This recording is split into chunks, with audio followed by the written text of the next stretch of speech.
Yo, this was one edgy episode, everybody. Like, I didn't expect to wake up in the morning, afternoon, to expect some serious edge, because my god, it's like, you couldn't even touch it without getting cut, how edgy this episode was of Caligula.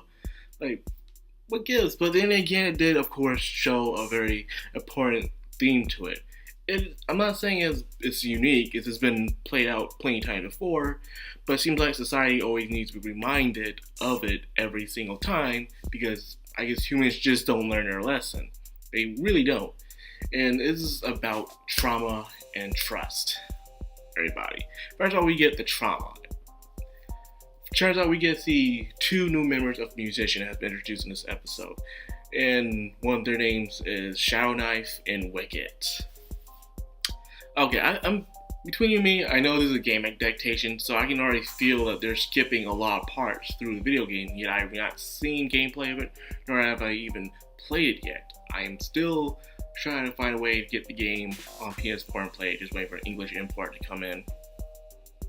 But yes, it seems like our crew found out a way to actually exit the Mumbus, but however, you can't just do it without Mew's approval in a way. So you can't just walk up there and say, okay, it's time to go, everybody. If it was that easy, there would be no video game. But no, you need Mew's approval. So at the end of the day, they're going to have to convince Mew to let them be free. To let them have their own choices and decide their own fate by facing reality.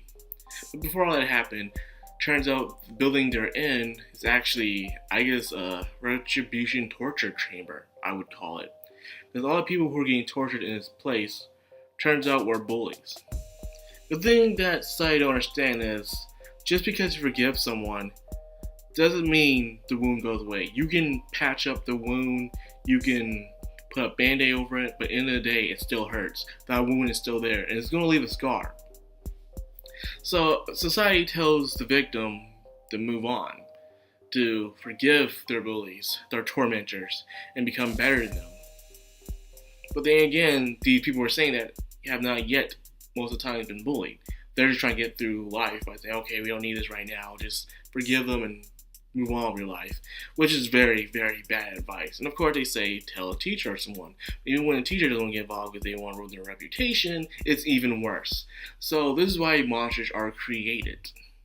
Monsters are created not just because they're sick and twisted from the very beginning, some may be, but the majority of them are created because of us ourselves. I'm not saying everybody, because I know I've been some mean things. I wasn't a douchebag or anything, but other people, they think it's just teasing, it's just playing around. But if you don't see that person having a good time, see, look, this is teasing and playing around. It's where no one's getting hurt and everyone can laugh. That's when it's funny. That's when everyone is having a good time. But if you see that person's not a good time, maybe you should stop. But they don't see it like that. Or maybe they do know what they did. But years later on, when it comes blows up in their face, they're trying to bring up some excuse to justify their actions. Oh, we're just playing around. We're just teasing. I was just playing with him, man. That's no big deal. Yes, it's a big deal. Because if the person don't like being bothered, you should just leave them alone. Tease someone else who don't mind being teased. I don't know. So at the end of the day, you do know they know what they were doing at the end of the day. And because of that, it comes to bite them in the ass later on. That's why there's just so many monsters out here, because of troubled childhoods. They have no one to save them. They're constantly being tormented and no one there to give them advice on what to do because everyone's looking out for number uno, themselves.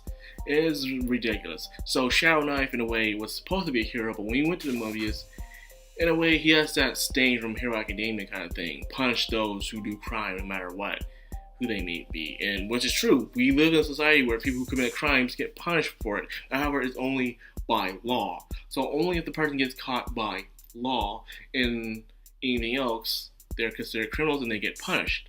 However, if they don't get caught, no one charges them or no one calls them in, they're not criminals. They technically to the world they did nothing wrong. It's not even on their record, which is messed up.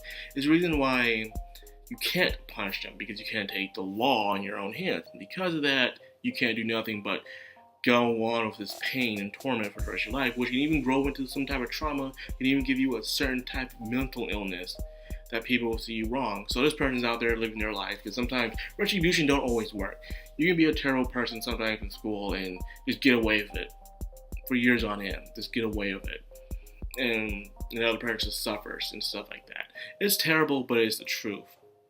So this was a very important topic I do like to talk about a lot. I've seen it before tons of times, and I do my best just to stop it. I don't care what no one thinks of me when I do try to do something about it, because it has to stop. You never know the person you're picking on is to become the next psycho killer because you didn't know when to fucking back off. But anyways, Shadow Knife in a way found some type of way to justify himself. And it also came in with Kotaro as well, which we haven't really had much shine on him as a character. He's always been there from the first episode. He was always kind of like the comic relief character, the gag character. He was strong, but he was still the funny guy. You know, the guy that, he acts tough, but yeah, he's kind of ditzy and clumsy and stuff. But we get some character development. He does look like a tough guy, but in the past, he himself was also bullied. So, in a way, he's seeing himself in a reflection. Two people wanted to be heroes to bring justice. However, their turn of judge are totally different. One wanted to be a hero to make sure to avenge people who get bullied or crime pursuers, while one wanted to become a hero to help people. So they both had the same goal, but went down different paths. So yeah, it was like a reflection kind of thing right here and there. He was looking exactly of himself, and because of that, it was a very interesting battle. I did enjoy the music that was being played in the background as they were talking and stuff. I need to find the OST for Caligula and just download it, because I like the music a lot in this show, and probably like it better when they have the full soundtrack in the video game. So I'm going to do that after this video. Other than that, we also get to have another character, Wicked. Apparently Thorne's telling Wicked, calm down, don't do anything yet. But she has some type of anxiety or something. She has this very powerful power. All she did was click some type of device and the whole entire tower floor just went boom. And because of that, it caused Shadow Blade to die. Well, his real name is Yamada, by the way. So rest in peace for Yamada. He dies with no one able to save him. No one was able to save him in the past, and no one was able to save him when he died. Which is very sad. It was a reflection on his life, in a way, So despite all the power he was in, even though he was in Mumbus, he still couldn't save himself from anything, which really sucks. So that was very deep, in a way, Like, someone who's been tormented and no one's there to save him because no one's bothered with it. So he finally gains power, and he makes people suffer that tormented him. And out of nowhere, he dies. No one able to save him again. It's dark. Then, however, turns out they were also being stalked. Someone is leaking information to the musicians. So there is a traitor among the group. So they're trying to think, who's the traitor? It's a same old trope in these Japanese video games. It's always that who's the traitor kind of thing going on. It always happens.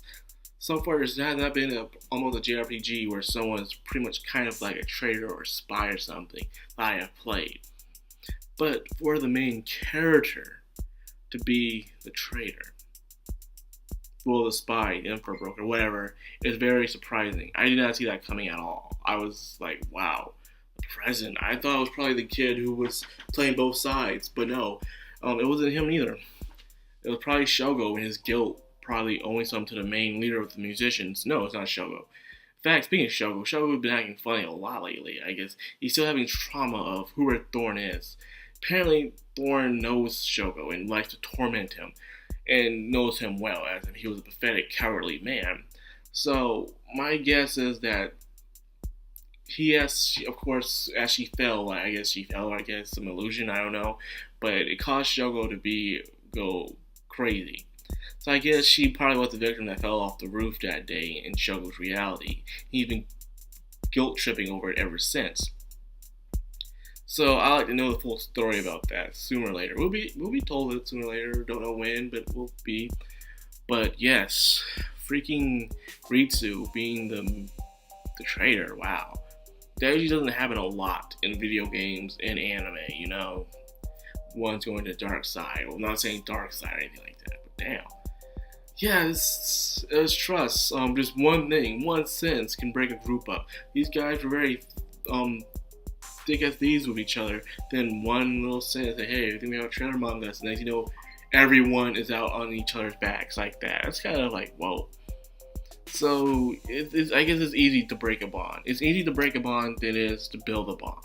It takes a lot of instructions in ways, steps to build a bond. Like you build anything, but when you break it down, hell, it's like you're about to throw it away. It doesn't matter how you destroy it, as long as you destroy it. So you can smash it, rip it apart, tear it any way you can do it, as long as you destroy it.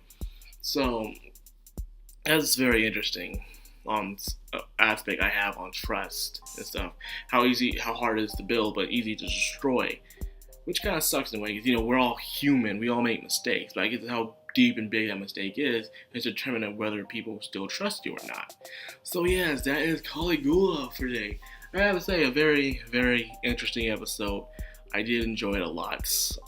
I got to see some input side of Kokoro.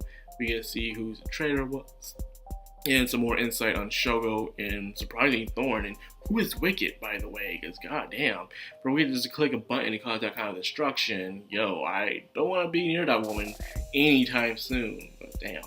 Anyway, that's all I got for this video. I hope you guys enjoyed it. I hope you guys are enjoying Caligula, by the way. It seems like a very interesting anime so far. You know, it's doing better than Persona 5. Yeah, I'm still taking jabs at Persona. But anyway, that's all I got for this video. I hope you enjoyed it. If you did, please leave a like, comment, subscribe, hit the bell icon, help me out a little. I have been Madcrownxox on Anime, signing out. Have a good one, guys.